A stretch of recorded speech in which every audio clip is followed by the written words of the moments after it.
It's Wizards versus Lesbians, a podcast for your ears. Hello and welcome to Wizards versus Lesbians. My name is Isaac. I'm Alexis. And today we have a guest. Hello, guest. Hi, I'm Cameron Reed. And we have Cameron on today to discuss Stars in My Pocket Like Grains of Sand by Samuel Delany. As is traditional, we will throw it to our guest to give us the plot of this book. Okay, well, it starts with a man who has some kind of mild developmental disability and who also has been subjected to a treatment called radical anxiety termination, the effect of which is essentially to turn him into a docile slave. He becomes known as Rat Korga, rat being just an acronym for radical anxiety termination. And after many years of mindless labor and horrifying abuse and neglect, he just happens to be in the right place at the right time to be the one and only survivor of his world. The only way that his rescuers can figure out to counteract the effects of this rat treatment is an assistive device in the shape of a set of rings, which were formerly worn by a legendary tyrant. And once he puts these rings on, he starts talking like he too might want to go out and conquer some worlds. So in an attempt to keep him happy and distracted and out of this empire-building business, they set him up with another man named Mark Death, because some extremely advanced computer matchmaking has determined that each one is the other's perfect erotic object. To multiple decimal places. 7, if I recall correctly. And so their time together is the heart of the book. Yes. I just am going to give you my pocket summary because it tickles me. A holy fool is manufactured on a planet, and Bren Cameron from Foreigner, but with the sexual mores of the 60s, is set out to take care of him. I don't think Mark Death is quite Bren Cameron, but there are some similarities. There's some similarities. The one thing I would add to this is, first of all, that Rat Korga's entire backstory forms the prologue, but also that that he experiences a key moment amidst all of the horrific abuse of discovering the joy of reading. And yes. This is, sort of key in some ways to his personality development later. It might also be important to point out that although what we've described is the plot of the book, it only takes up about a quarter of the book, the rest of which is a series of escalating dinner parties. Yes. So why should you read this book? Cameron, start with you. I think this is an incredibly rich book. It's full of layered detail, amazing world building. The cultural details are wildly creative and strange. This is a book that knows that planets are really big, and I really feel like there's as much going on Velm as there is on Earth. It's got fascinating aliens whose cultures are as varied as the humans. It's got probably the most interesting science fictional pronoun system ever invented, and certainly the most bizarre. And I would just add it's aged remarkably well for a book published in 1984. Yeah, I want to pick up on that last one. This is a remarkably prescient book in terms of... It really is ahead of its time. In terms of its politics, in terms of its understanding of the information age, in terms of its understanding of the limitations of the information age, it's on some stuff that we're not even at yet. It is... The ideas that are presented here are layered and nuanced and interesting and top-notch. And that is Alexis? And I would add that for such a prescient book, it also really feels like reading classic science fiction. Just like the tone and the rhythm of the prose really brings back that experience of reading, the old science fiction that you used to find in the used bookstore or whatever. So I found it really interesting, that combination of sort of feeling very retro, but also like the pronoun system is doing more interesting stuff than anything today. It does have that sort of feeling of being it is harkening back and harkening forward at the same time. And actually, that to move on to why you shouldn't read this book, some of the harkening back may be a bit difficult. Because among the ways in which it harkens back is that this has the dialogue in this book is like vintage, Asimov Heinlein style. Like, we're not even making an attempt at being naturalistic dialogue. And the pacing is like, this is like hard science fiction if the science of sociology. Like, it's you really, this is a head book. It's not one that you can just sort of enjoy on a page to page basis for the most part. It's definitely more of a big ideas book. Yeah. And the prose is really dense. I'd honestly forgotten how chewy this book could be. It's just constantly squeezing in some more detail, some new thing to learn about the world. There's a whole chapter just about the history of Mark City. I kept thinking of Moby Dick in the way that it will just, digress for quite a while on something like this. Yeah, I actually found Moby Dick, which we covered for a recent episode, much easier to read. Oh. I mean, again, just that because this is really dense, and Moby Dick is explaining everything in this sort of very rambling, very naturalistic style. And the voices here all tend to be very affected, which I think works really well for the book, but makes it, for me at least, made it quite slow going. Also, there are so many dinner parties, and Yes. Delaney absolutely captures the feeling of being at an interminable series of awful dinner parties. Like, this falls into a category that we've come across before, which is this book wants you to know what being stultified feels like. Because that's part of the point that it's making. There's this big contrast between Mark Death's culture and Rat's, like, genuine essence. But to really make sure that we feel that, he really lays on something that I have zero tolerance for in my life and at the best of times, which made it difficult going for me. And then moving on to content warning dinner parties. Yes. I have one more reason not to read it. The big one, I think. This was supposed to be a series of 2. Oh, yeah. The second one was never written and never will be written. So it doesn't really end in a satisfying place. Though weirdly, I should have mentioned I want to talk about this after the spoiler zone, because weirdly I think that the ending kind of works. The book does such a good job of setting up the impending horror that you can almost read it,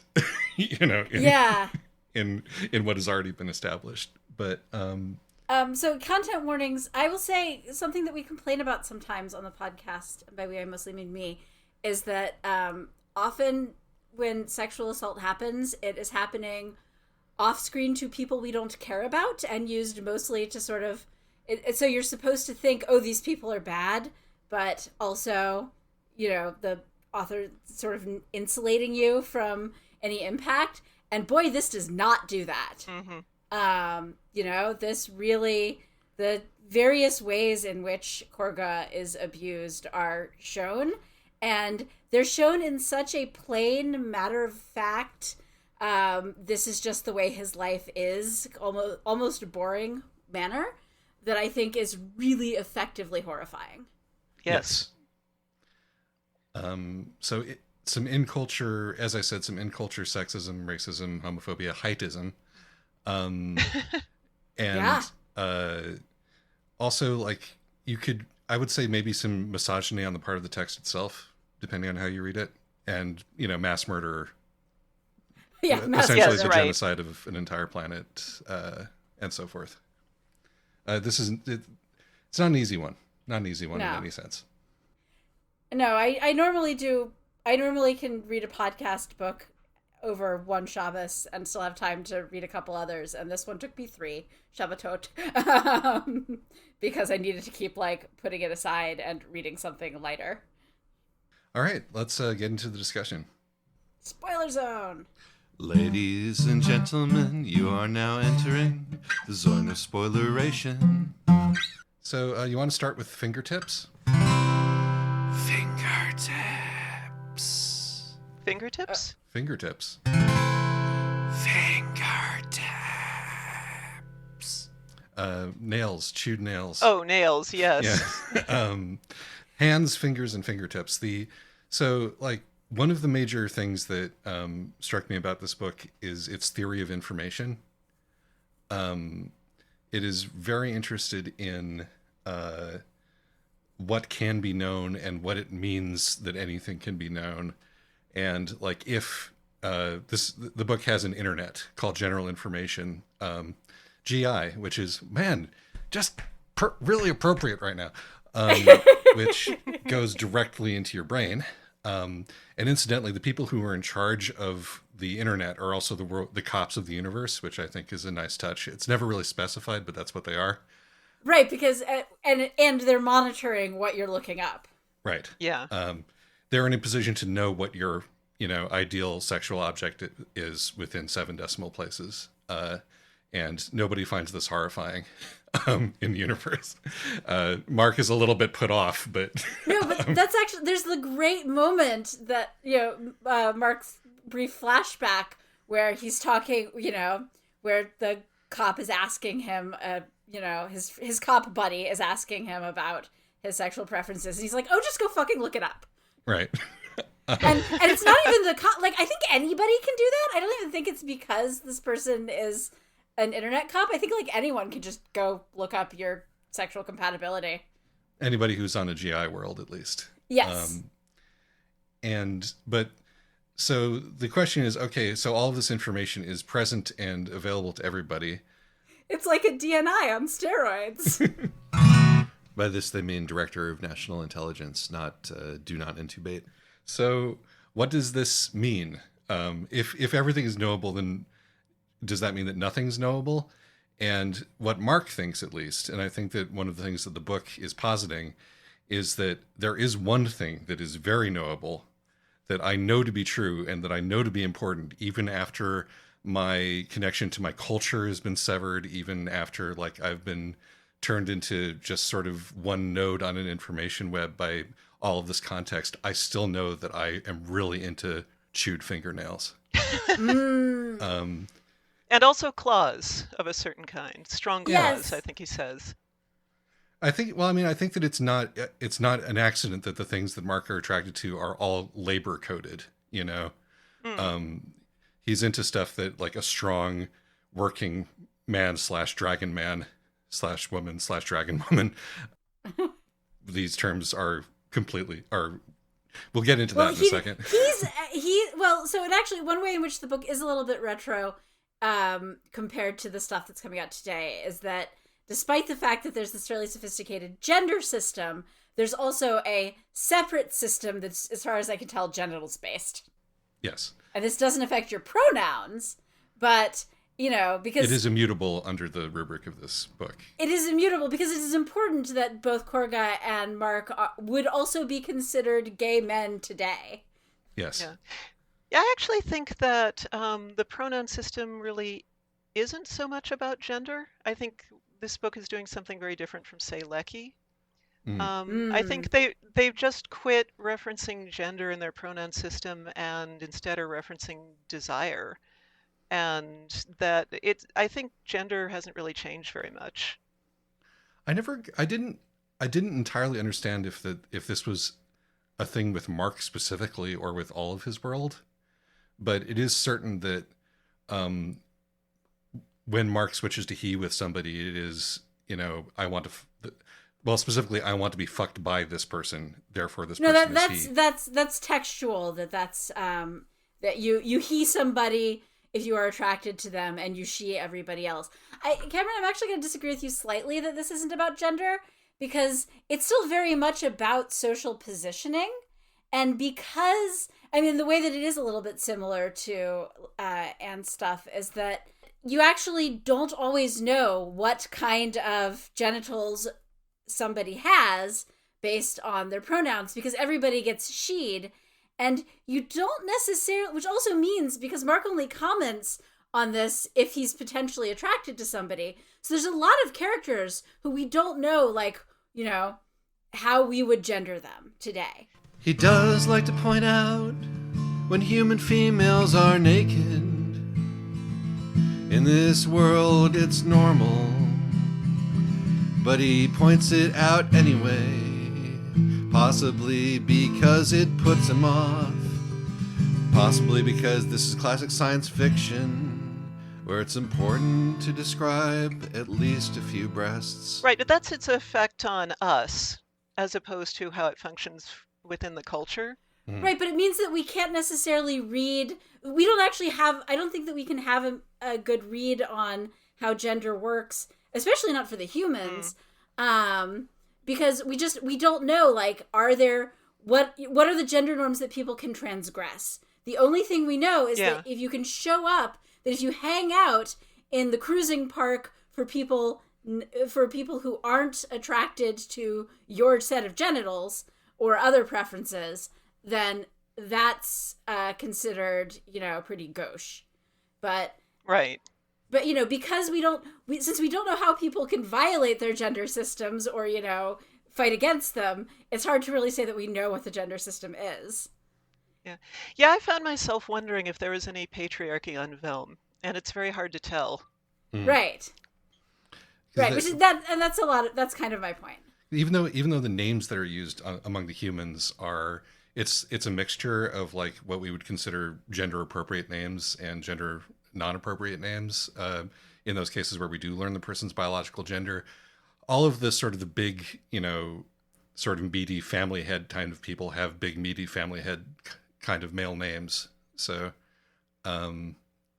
maybe a coincidence, maybe not. Right, but we don't really know, because also sometimes we find out that the names are not appropriate. Yes. By, you know, today's standards. Enough gender. Back to the internet. So actually, coming back to your thing, so when you're dealing with information systems, this book posits, one of the things is that you don't necessarily know how out of date your information is, right? And this is a little bit, because, you know, GI is in some ways like Galactic Wikipedia, where you don't actually know how valid are these citations. Is this actually culturally accurate? Which I really liked. But then I think that ties into the only thing you can know about for sure. You can know about your own culture to some degree, because you get to watch Mark sort of, you know, decide which faux pas are like gauche and which are charming. And as, you know, various people are trying to follow their GI instructions on how to navigate Dinner Party Number 4. But, and then of course, yes, the other thing that you can sort of immutably know about yourself, at least according to this book, is who you're into, is your own desires. Then let's talk world building a little bit. Worlds building, because there's that Wikipedia information store holds so much, and even then it doesn't hold anything, like when you compare it to the amount of information there is. Like, one of the things that is extremely intentional is when Rat Korga goes on his reading binge. During the sequence where, like, he develops a theory of mind as literal shit is being cleaned off him, which is, you know, A+ as far as the visual and emotional metaphor is concerned. The first books that he reads are, you know, things that his captor picked out on a whim because they were women authors that were being hoarded by an eccentric librarian. And so his first understanding of what his own world is like this alternative canon of female authors, which even the contemporary learned people of his own planet would dismiss at that particular moment in time. I love the way that's revealed, because Yes. he doesn't know what he's reading. He's just picking up books at random, and he sees all these rich interrelationships between them, and he understands them to be important, and they change his world, they change his view of the world. And then we just find out that, oh, these are books by women in a culture that doesn't value books by women, and everyone else just thinks this is a dusty, unimportant corner of literature. including his captor who bought these, is like, oh yeah, no, those you could have read like anything else. Yeah. It's a great moment. Yeah. And so this, and because of how chewy and dense this book is with its, with I'm giving you an entire alternate canon of literature just in this few pages, and I'm giving you like allusions to Joyce and Kafka, this is an entire Earth, literary tradition that I'm giving you in this couple of pages. And then he blows up that world. Yeah, that's exactly what I'm saying. Right, but as well as like really capturing the feeling of, somebody having a hyperfixation set in where it's getting really excited about all these like dense interrelationships and like how referential they are and influences and yeah. But like that culture, oh no, that culture is junk. That's not the real culture. The real culture is further down in the bag. And even if you go further down in the bag, none of this stuff is in GI. Nobody knows anything about Rhiannon. Right. Like that stuff is just gone, when Rhiannon is gone because nobody bothered. It wasn't important. But the point is that every planet has a universe in it, has a culture in it, as does every person. And like multiple cultures. Yes. Yeah. It really drives home the way that culture can shift both in space and time, which I thought was well done. And I think that it really gives you the warning where it's like, if you feel like you are omniscient because you have the internet, you may miss that there is more that is dreamt of in the world than is happening in your Twitter feed, Yes, absolutely. And because, we talk about how, this gets dismissed and, the world gets blown up. But also there's also another sort of rug pull, which is that, because he's got this glove which approximates GI and approximates kind of the rings that he's going to get later. And that allows him to just sort of mentally absorb the poetry books. And, and he gets this for all of 24 hours. And then that's yanked away. And he has several more years of slavery. I love the pacing of the first part of this book. Yes. It's so good. In part because it throws the pacing of the rest of the book into horrifying contrast. But the pacing of the first part of the book is so wonderful because, like, yes, this man had 3 incidents in his adult life. I'm going to give you all of them, which will tell you everything that there is to know about him. And also, incidentally, 7 to 10 years happened between each of them, But I also love that, it's obviously not an accidental that everything that has to do with him, his personhood is on his hand, where his, sexual personhood is, his, the fingers in the glove. And it's like, there's a sort of prelapsarian thing where the people on this world on Rhiannon wear masks if they're civilized. They don't show their faces. And the moment of civilizing him is putting a glove over his hand, which is where his nakedness and his truth is. And then that glove is ripped away by the people who want to put a mask on his face, because they don't understand, where he is located, where his soul is located.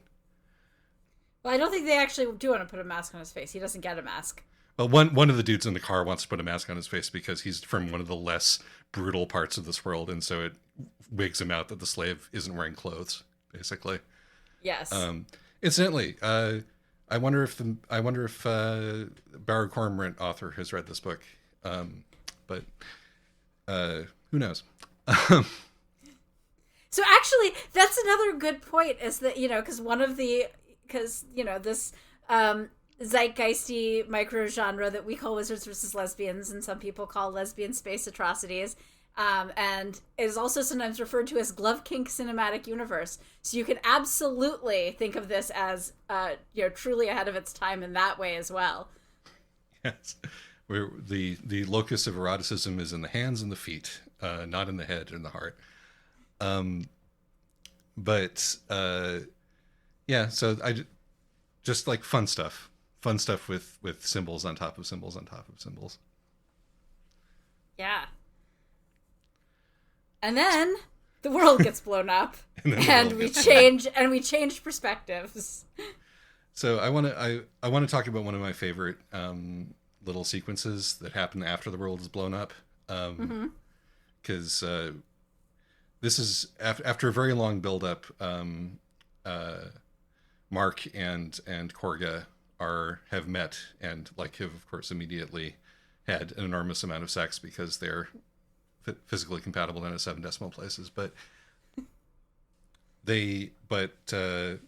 Mark takes Rat to the bathhouse on Dragon Planet. Oh, and speaking of ways that this is prescient, there's a lot of stuff about furries and like a monster fucking and alien fucking in this book. Yes. I feel very familiar if you're on the internet, or at least on our corner of the internet at all. Okay, my corner of the internet. Speaking of which, shout out Tumblr user XXXDragonfucker69XXX. You seem nice. I love how I'm sorry, I'm distracting myself, but like the sequence where he's like, I've seen pictures of dragons. Right. I looked at them for hours. You know, I'm sure you have, Rat Korga. I'm sure you have. Right. And then being told, no, dragons isn't the right term here. That's like calling a human a chimpanzee. And he's like, calling a human a what? Yes, the possibility of metaphor when there are so many cultural references that you can't be sure what is going to actually stick. But here's a pretty clear metaphor to get back to what I was trying to say. They go to the bathhouse, and while bathhouse / volunteer park. Yes, the run, I think is what it's called. Yes. Sculpture garden also. Yes. Well, that's the thing. It's like while Rat is over there, you know, learning what it is to be a dragon fucker, over in the corner,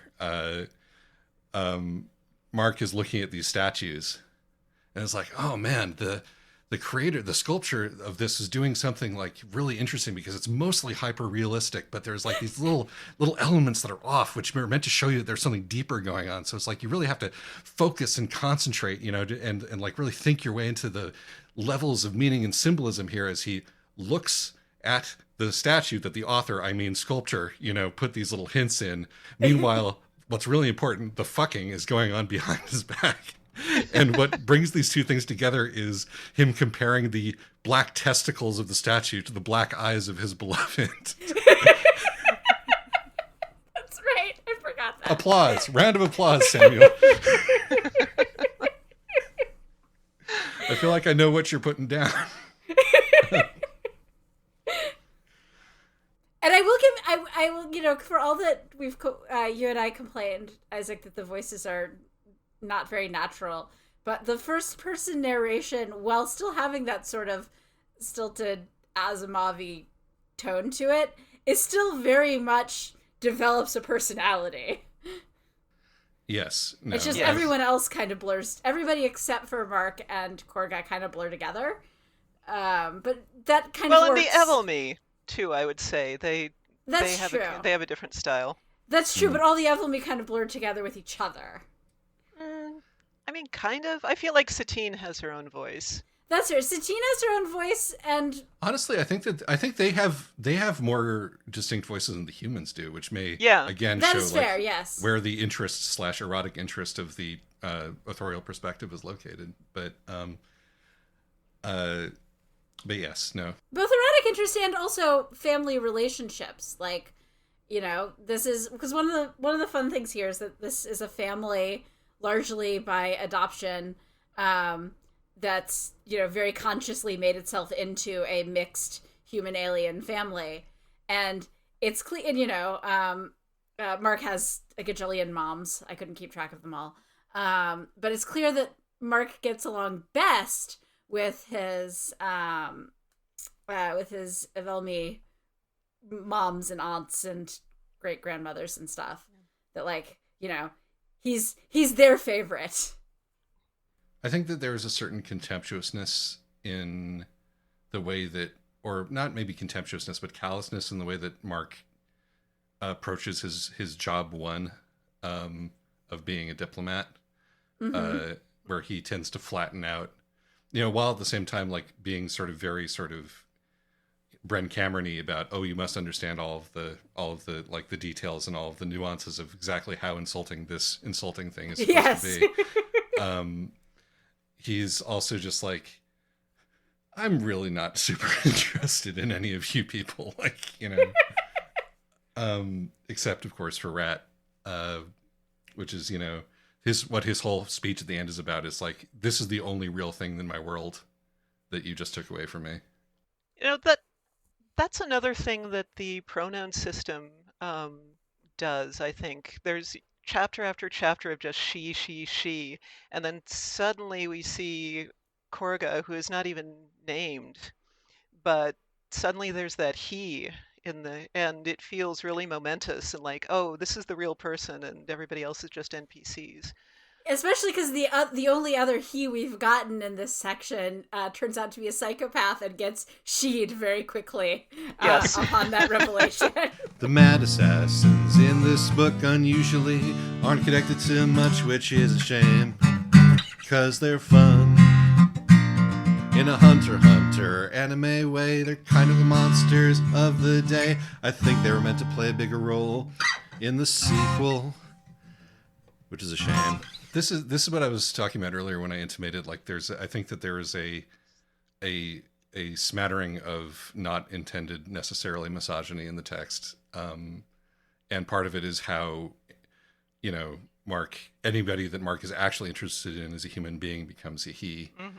And part of it is that there is this recurring theme of women who won't stop badgering gay men for sex, even though they really shouldn't be for various reasons. And the author is dead. I've read his autobiography.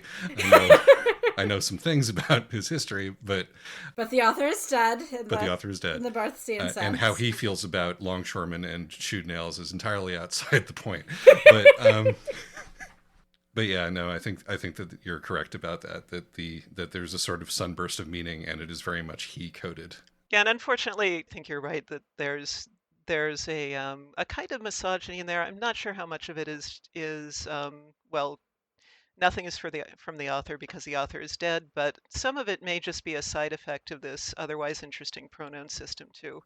And unfortunately, it does give credence to the notion that one of the reasons the people of this universe find Korga so fascinating is that they're all weak and effeminate moderns, and he is uncomplicated, masculine, and pure. I want to talk about intertextuality here, because I do think that some of the ways in which some of the dialogue is very affected is intentional. I want to give credit for that. Yeah. Because we're really bringing up Heinlein here, I think, in terms of because Heinlein's favorite thing to think about is, let me make up a guy who is God and gets all the women. And Delaney here is like being like, okay, I'll make up a guy who is God but is gay. How about that? And there's definitely some tension there, but also I think that because a lot of this is working off of that old hard science fiction stuff, the misogyny is like hard coded into all that stuff. And yeah. It's difficult not to pick some up and take it with you. It's hard coded into the voice, just the way that, the way that people talk is recreating very much the feeling of the sexist society.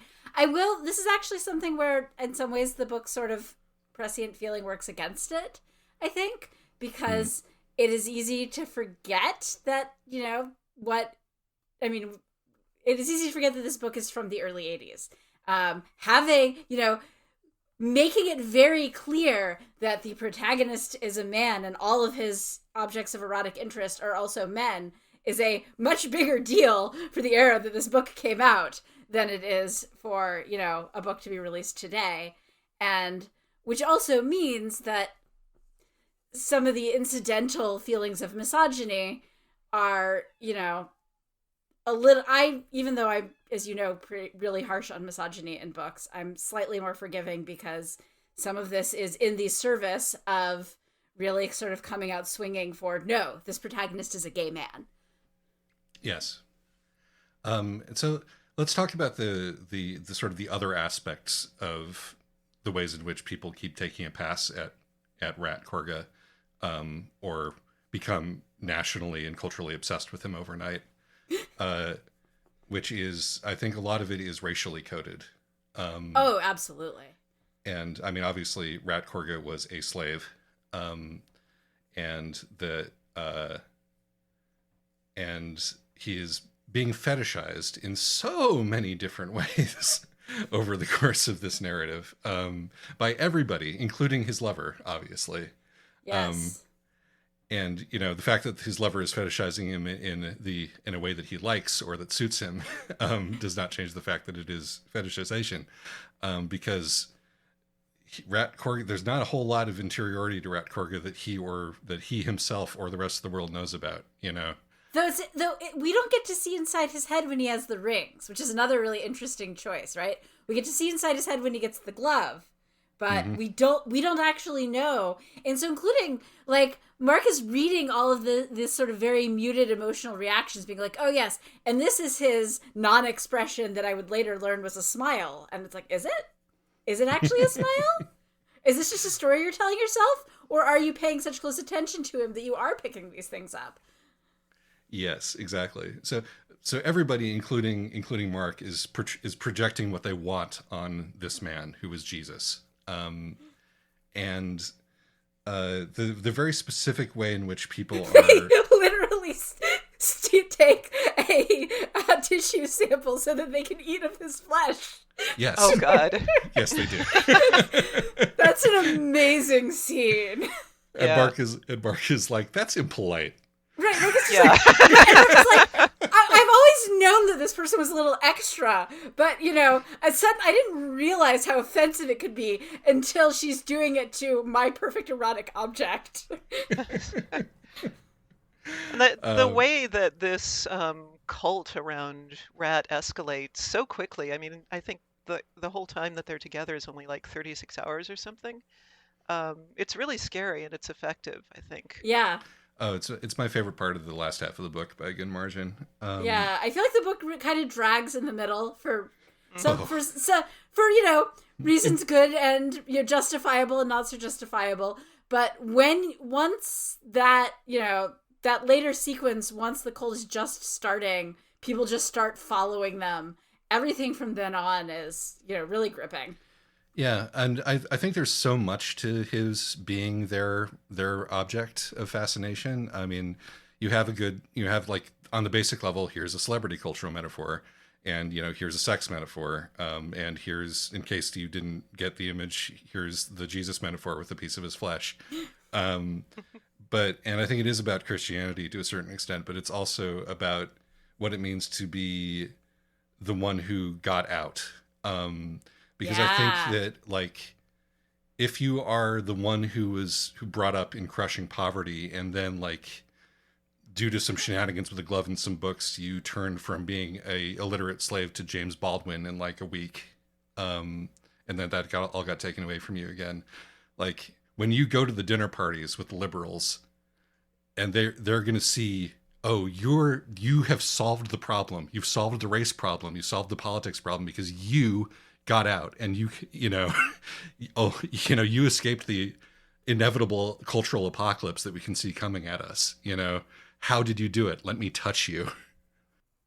And it's also very much fetishizing the suffering, where it's like there's the woman who shows up in the cruising park, and and one of the many things that she wants out of this sort of desire that she can't even articulate is that she's like, you have suffered as no one else has suffered, and so clearly you will understand my suffering. Yes. Brackets, sexual, close brackets. Right. And it's very funny how he reacts by just going through every phrase in the phrase book that means please go away. Right.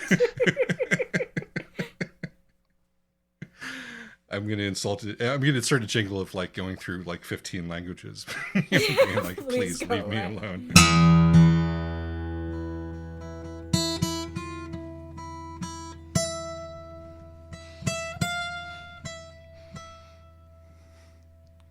Please go away. Partez s'il vous plaît. Bitte gehen Sie weg. Por favor vete. Vänligst förlåt. Kyrk Hagel. Nalehist alech.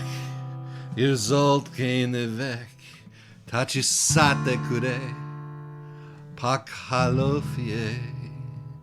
Ni bishu likai, uchadiche davai. Please go away. Please go away. Fuck off. You know, which is great because also he has in the prologue, the 80-page or whatever prologue, he has a similar experience, but he's not able, because of the radical anxiety termination brain damage he has, he's not able to articulate, he's able to say, I don't want this, but he's not able to articulate, no, don't do this, or stop it from happening. And so it's also this moment of, you get to watch him do the thing that he wanted to do earlier in the book and couldn't. Mm-hmm. Yes, which also, that's part of the intimation that he is dangerous now in a way that he wasn't before. But also that, he has interiority now that he wasn't allowed to have before. Yes. Which, those two things are the same thing. If you're irreducible, if you're not understandable and parsable by general intelligence, you're dangerous. Yes. Segue. Cameron, do you have anything, do you have a place that you'd like to take the conversation? Well, this is a tangent, but I think it's interesting how, even though the rings do somehow counteract this RAT treatment, it's not a complete solution, and we see that he seems to lack some kinds of natural anxiety that other people have. And so essentially it's an assistive device, it's not a cure. Yeah, no, that's a good point. This is, I think, another way in which the book feels ahead of not only its time, but our time, is in its handling of disability in the way of, oh, no, in his eyes also.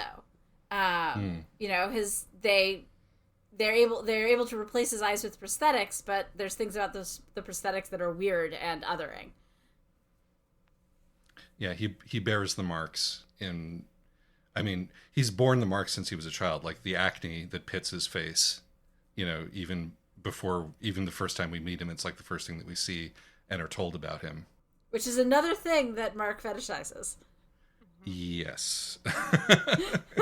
No, it's said over and over and over again in so many ways that it's this man's pain and damage that are the source of people's fascination with him. And that, and it's Mark's lack of such by the standards of Korgus culture. Among other things, it's that he's so short, which is, is supposed to be a sign. And that's actually a very sort of old-fashioned science fiction thing of, what if we took this very specific cultural prejudice and flipped it? I love the various, this isn't just 1984, it's 1964 bits that come up. Even when he's doing this very clever, weaving of a world of literature, it's also and this was the commentary of Zemblor on Grondine's, treatise on fungo, It's all these science fiction made up words that would have been normal at one point, but at this point you're just we've moved on in our made up words from this point. So, but returning to radical anxiety termination, because yes, the rings are an assistive device, but also I feel like when we see the ways in which Korg is able to be very calm, and just escalatingly, no, please go away. No, absolutely, please. No, this is not acceptable.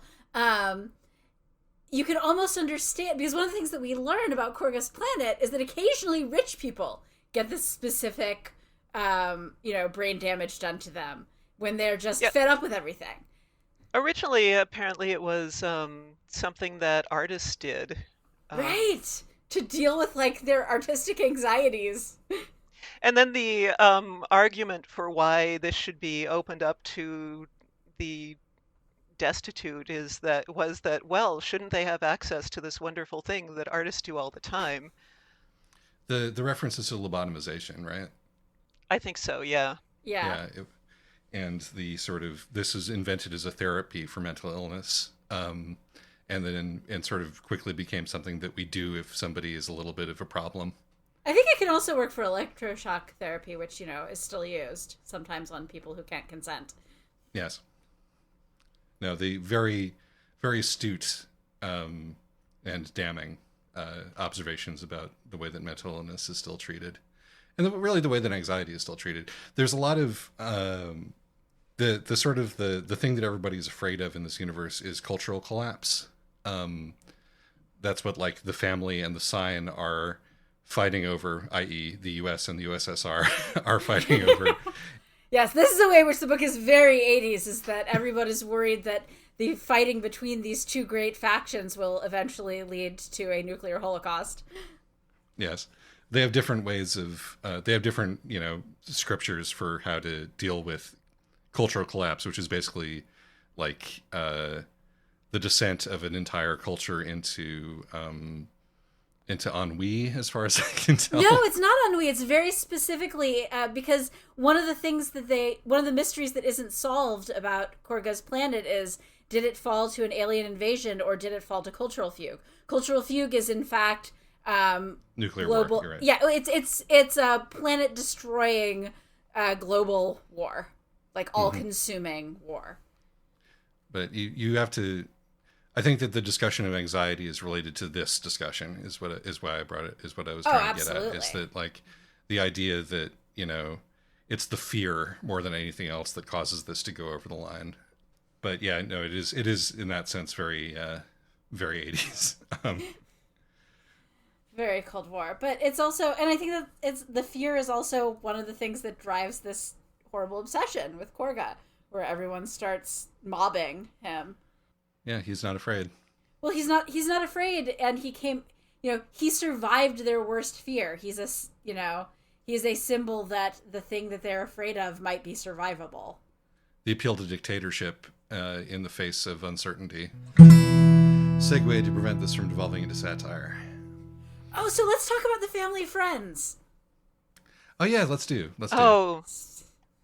The Thants, I believe they're called. Yeah. Yeah. You have the deaths and the Thants, which not subtle. But yes, no, I mean, it's kind of cool how like you get to see how like charming and smart their daughters are, their little ones are, and then on the second one, she's like, oh, I just need to explain to you just so that you know how insulting we're trying to be. That because I said to them like, Yes. You're not going to understand. but and then we get this weaponized show of like of prejudice that happens during the dinner party extra hard potentially fatal consequences mode. That is another one of my favorite scenes in the entire book. Honestly, some of the dinner parties I've been to would have definitely been improved by weapons descending from the ceiling. But yes, the Thants who are like perfectly nice and perfectly normal to you and can be perfectly polite to you up until the point you fuck with a bag, at which point you're a degenerate dragon fucker. Yep. And you're going to be put in the camps. Yep. And for much of the book, they're more comic relief than anything. I mean, there's that Yeah. hilarious scene where George Thant is just berating his daughter by, walking around and stamping his feet and yelling her names in different orders. And then suddenly they become so awful. Right, they're so funny, including so the idea that they've been potentially tapped to be a dictator, like a cultural dictator family on some planet that's possibly, going to fall prey to cultural fugue is itself funny until the fact that this is threatened causes them to create a literal like huddle circle inside the dinner party where they refuse to let anybody feed them, and they just loudly talk about how you are degenerate dragon fuckers. People are like waving forks in their face trying to get them to eat. It's like, please eat. I'm trying so hard to include you. I'm trying so hard to appease you. I'm trying so hard to be acceptable to you. Will you please take some meat off of my fork? And they're like, you're all basically, Perverts. Yeah, I mean that's the nice way to say it. Yes. It's interesting. It's very interesting because it's like we got, okay, we know how brutal language can be from the prologue, the Right. word bitch is thrown around a lot in the prologue, and then As well as the word rat. yes, which incidentally it's it's jarring every time that the Mark Death calls Rat Korga Rat, because we know that's a slur, but Mark doesn't, and Rat is in no position to tell him. Well, I think maybe Korga doesn't have a problem with that, specifically because of the lingering effects of the rat treatment. Right. And because that's been his name for, at this point, well over a decade. His entire adult life and some of his adolescence. Mm-hmm. But it still makes one skin crawl. Oh yeah, absolutely. But there's an interesting moment after or during when the Thants are doing their weaponized racism, when Mark says that, well, they made me feel like I grew up in a place where, well, they call it bestiality and homosexuality were criminalized. And Rat says, no, you do not. Oh, that's such a good moment. That's such a good moment. Yeah, no. Well, if you, I'm not going to say who among us here, but like, imagine that you are the privileged partner of a person from a less privileged group, and you are going out with them, and you are subjected to the treatment that your partner would normally get, but it's you now because you're part of your partner's group. And then you're like, oh my God, I feel like I am the same level of oppressed as you, partner. And the partner is like, well, I don't know if you are, actually. Right. Yes, indeed. So I also want to say, because they're called what? A focus family, I think? Yeah. Yes. Which is, that's what they want to be, right? Is the family is going to make them a focus family of this planet. Which just, in case you were wondering, not super subtle, what with focus on the family. And it's like, oh yes, no, of course the focus family is going to be the ones calling you degenerates. They're just auditioning for the role. I kind of want to, the family reads very clearly to me. The sign did not read as clearly. The sign are kind of hippies. Like, they really want to they're like religious syncretists. Yeah, a part of it was that I was kind of drowning in world building by that time, and I was having a hard time. It just like starts rattling off all the different kinds of sign statues that you can have, and their symbolism. I think that the family and the sign are more like American right and left's immediate analogs than USS and USSR, but the apocalyptic of states the 80s. Of the 80s, yeah. But I feel like on the one hand they are, and on the other hand that seems to be undercut a bit. At one point, Mark mentions that although they call their child-raising arrangement a stream rather than a family, that someone who is a proponent of the family could easily just reinterpret it as being a type of family. Oh, and yeah. There's definitely a sort of both sides are the same. Yeah. Death's Home, or whatever it's called. Death's Home, whatever. Death's Home, I think. Death's Home is such a lib Montessori school, intentional community ass, place. And it's like, yeah, even Mark understands that, it just takes a slight change in nuance to turn this into, a focus family, essentially. And in fact, they kind of are a focus family for this world, because they're sitting on top of this historical relic, and they have tourists coming to learn about them and their family and and all of this stuff, It's basically the same thing. Which makes me think that maybe some of the rage that the Thants have for them is specifically, you're trying, you have this status, and as soon as we aspire to this status, you must be trying to undercut us. Exactly. I think that's a great point. A surprising amount of this book is about fame. Mm. Yeah. Well, wasn't this the last science fiction novel Delaney wrote, at least for a very long time? I think he's written a couple others that are at least arguably science fiction since. But I think there was a gap. I'll jingle in an you can jingle in an actual explanation, but I think that this was one of the last ones that he wrote for a while before he shifted his career to focus on different things for at least a little while. After Stars was published, Delaney did indeed pivot away to nonfiction and literary criticism, and didn't return to fiction until 10 years later. The author is dead and all, but it is probably worth noting that he was a gay man living in New York City during this period of time, and this break in work does coincide with the height of the AIDS epidemic in the United States. He returned to original fiction in 1994 with a literary novel called The Madman, which deals directly with the epidemic and its consequences. So should we talk, we're starting to get towards time, so we should talk about the end, I think, or lack thereof. Yeah. Let's do a little bit of random notes just because I've talked about intersexuality. I've talked about intertextuality here a couple of times when I think this book is deliberately evoking a lot of different texts, probably more than I know. Almost certainly. I would read like an annotated scholarly version of this book. Absolutely. I do believe that Rat Korga is meant to bring Bigger Thomas from Native Son to mind. Oh. Yeah, that would not surprise me.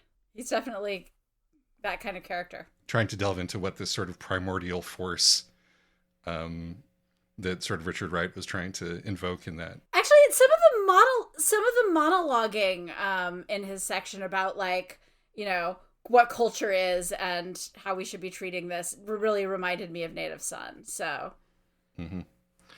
But also, I think there was a real sort of nasty, like, oh, Anne McCaffrey, you think you can tell me what dragon sex would be like? Let me just stunt on you in 10 pages and walk away. How about that? Let me do something more erotic than anything you ever did in 10 pages. I mean, that's just my reading. I just want to mention that. Also, Job 1 and Job 2, we haven't really mentioned. We haven't really mentioned, and there's also, and you also get to see occasionally like Job 3 show up. Yeah, any words that have to do with work, explaining this for people who haven't read the book, have a little subscript number, say, and it's a subscript 1 for if it's your primary occupation, a subscript 2 for if it's, your chores and homework, basically. And I'm not really sure, I don't remember the 3 as much. I just remember spotting I think 3 is the homework. It's homework subscript. Oh yeah, I 3. guess 2 is like your civic duties, I guess. Yeah. Because they talk about because they offer Korga a fairly, some friends of Mark's offer Korga a fairly prestigious Job 2. And Mark is actually kind of surprised and taken aback. I think that Job 1 is like, Job 1 versus Job 2 is A, calling versus day job. B, maybe personal work versus civic duty on this planet particularly, but also like C, work that you actually need to dedicate your life to figuring out versus stuff that you can pick up from GI. Yeah. And then homework. I'm not really sure where that comes into things. But yeah, I mean, I think it does a pretty good job of being, and subscript nothing because we're not talking about work, of being something that we can kind of start to intuit. This one I liked that it wasn't really over-explained. A lot of the cultural stuff does get over-explained, but this one doesn't, which also highlights how much of the over-explanation is actually about what Mark thinks is worth paying attention to, as opposed to what the author thinks we should be paying attention to. Which I think is a nice distinction. Yes. But also, it's not a perfect cultural one-to-one because this is a labor system and economy that aren't a perfect cultural one-to-one to ours. All right. That's all that I wanted to get off my chest. Do we have anything else that we want to mention before we talk about the ending and then end the podcast? I mean, it'd be really funny if we just ended the podcast here instead of talking about the ending. But... Well, you could announce a second show about the same that's book. True. We'll do a follow-up podcast where we get into the ending. Yeah, as soon as Mr. Delaney writes the second one. Yeah. But yes, no, the ending.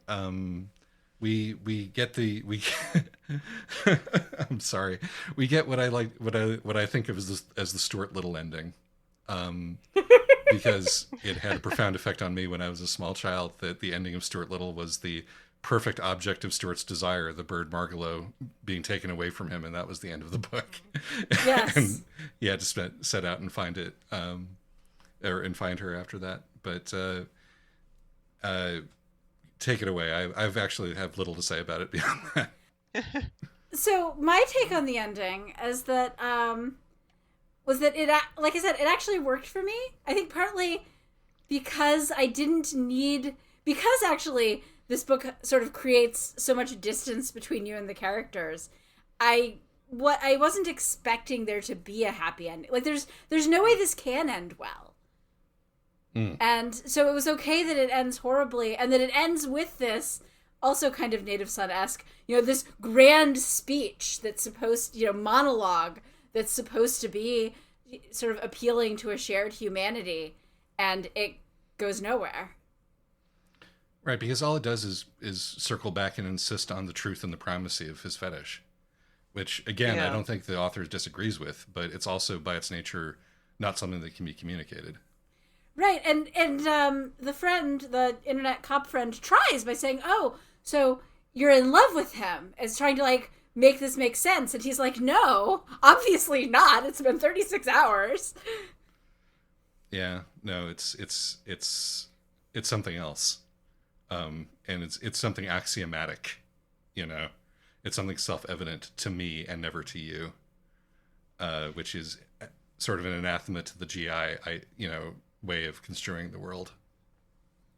The whole view of desire in this book is very unusual, I think, and even after reading this 3 or 4 times, I'm not sure I fully understand it. Do you want to expand on that? Honestly, I'm not sure how. Because you're still chewing on it. I'm still chewing on it, really. Like a fingernail. But yeah, I mean, again, have either of you read The Motion of Light and Water, Delaney's autobiography? No, I have not. That was one of the books that you recommended to me that I did not regret reading back when in 2012 or 13 or whatever. That would have been when, yeah. My friend, I'm sorry for the sudden change in tone, but my friend who recommended it to me is no longer with us. I'm sorry. So shout out to him. But he wrote under the name Xan West. That's Xan West. You can read his blog, Kink Praxis. It's still up. Until the end, he was writing about his struggles getting the romance writers of America to accept his particular kind of romance. What was his personal truth? And my friend, as long as we're talking about desire, my friend was a person who really construed himself in terms of his desire, in terms of his fetish, and his political action was really bound up in how he thought about fetish and how he thought about personal autonomy. And he was the kind of person where it's if you made some sort of offhand comment around him, it's oh, I need to lose a little bit of weight, or oh, I don't conform with society in this particular way and I'd like to fix that, he will be like, why he would say, what do you mean by that? What do you actually want? What is important to you? And I think that my understanding of the way that sexuality and fetish is used in this book is as an appeal to genuine individualism, as a way to, in some way, escape the strictures of a arbitrary and cruel set of social norms. Because whether it came to you via nature or nurture, it is just yours. And you know that you can't compromise it, which I don't think everybody feels desire that way. Yeah, I don't think so either. But I know that some people do. And one thing that struck me about the whole 7 decimal places or whatever it is that this seems to indicate that desire is incredibly cut and dried. Yes. And that seems strange to me, but... Yeah, me too. Think of it as a hyperfixation. Yeah, no, I mean, on a personal level, it's I look back on my life, and although I absolutely understand the shining thing, that could be the thing that you put a finger on and it moves your entire being, the fulcrum of yourself. What that is has changed. That's not set in stone. Yeah. It moves around, and I think that's true for most of us. But maybe not for all of us. I feel like it's somewhat negotiated too. I mean, it changes with different people. So, so I find that a little puzzling, and yet I accept that that's how some people feel, probably. I think that's how this book feels. I don't. Yeah. that was, yeah, because I didn't find, actually, in some ways, that's another way in which this felt like reading retro science fiction, is that sort of it's written in that same tone of course, my desires are normative. The way that I experience desire and attraction is normative. And yes. And in this case, it doesn't perfectly align with, some of the dominant cultural narratives. It's not a white guy writing about spanking and bouncing breasts, but that was a tonal thing that I wonder if it was consciously adopted specifically to sort of mimic that, or if it's just very much the author, who is dead, living his truth. I think that's a good note to end it on. I would never have. I may have started this book without your recommendation, Cameron, but I would never have made it through it, and I'm glad that I did make it through it. So thank you for bringing this to us. You're welcome, or I'm sorry. This one's been on my to-read list for like 5 years, since a roommate tried to convince me to read it, and at least for the last 5 years failed. So also thank you. I'm glad that I finally did read it. I didn't always enjoy it, but I'm glad that I read it. I'm glad I could force you both to read my favorite book, because that's a superpower I've wanted since I was a little kid. Oh yeah, no, I mean that's sort of the one of the reasons why we were doing this sort of offshoot of the main podcast is because I know that feeling as well as anybody else, and yes. I'm happy to be an attentive reader for folks who have interesting texts to give us. Yeah. But God, no, I was trying to explain this book to Kiana over the dinner table, and it was like I had exposed her to a cogito hazard. She was like boggling with every I did not even bother trying to explain this to Leora. Like she can listen to the podcast and then we can talk about it. But anyway, so no apology necessary. I enjoyed it, and I'm glad that I read it. And yeah, thank you for very joining grateful. us. Yes, and thank you for having me. All right. All Bye-bye, right. everybody. Bye. Here's another take on the upcoming age of general information, courtesy of our boy Momus. This one is from 1997, a mere 14 years later. Ladies and gentlemen, we are now entering the age of information. It's perfectly safe if we all take a few basic precautions. May I make some observations?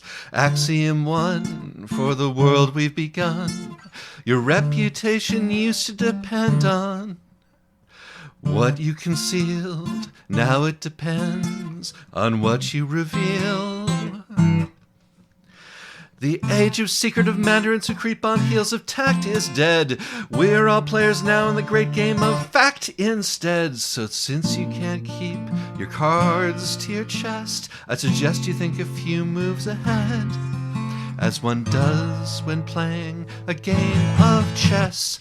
Axiom 2, to make the world new, paranoia is simply a word for seeing things as they are. Act as you wish to be seen to act, or leave for some other star. Somebody is prying through your files, probably. Somebody's hand is in your tin of Netscape magic cookies. But relax, if you're an interesting person, morally good in your acts, you have nothing to fear from facts. Axiom 3, for transparency in the age of information. The only way to hide facts is with interpretations. There is no way to stop the free exchange of idle speculations. In the days before communication, privacy meant staying at home, sitting in the dark with the curtains shut, unsure whether to answer the phone. But these are different times. Now the bottom line is that everyone should prepare to be known. Most of your friends will still like you fine. X said to Y what A said to B. B wrote an email and sent it to me. I showed C and C wrote to A. Flaming World War III. Cut, paste, forward, copy, CC, go with the flow. Our ambition should be to love what we finally know. Or if it proves unlovable, simply to go. Axiom 4, for this world I adore. Our loyalties should shift in view according to what we know and who we are speaking to. Once I was loyal to you and prepared to be against information. Now I'm loyal to information, maybe I'm disloyal to you. My loyalty becomes more complex and cubist with every new fact I learn. It depends who I'm speaking to and who they speak to in turn. Axiom 5 for information workers who wish to stay alive. Supply, never withhold the information requested with total disregard for interests personal and vested. Chinese Whispers was an analog game where the signal degraded from brain to brain. Digital Whispers is the same in reverse. The word we spread gets better, not worse. Better, not worse. X to Y, what A said to B. B wrote an email and sent it to me. I showed C and C wrote to A. Flaming World War III. Cut, paste, forward, copy, ceasing out the flow. Our ambition should be to love what we finally know. Or if it proves unlovable, simply to go.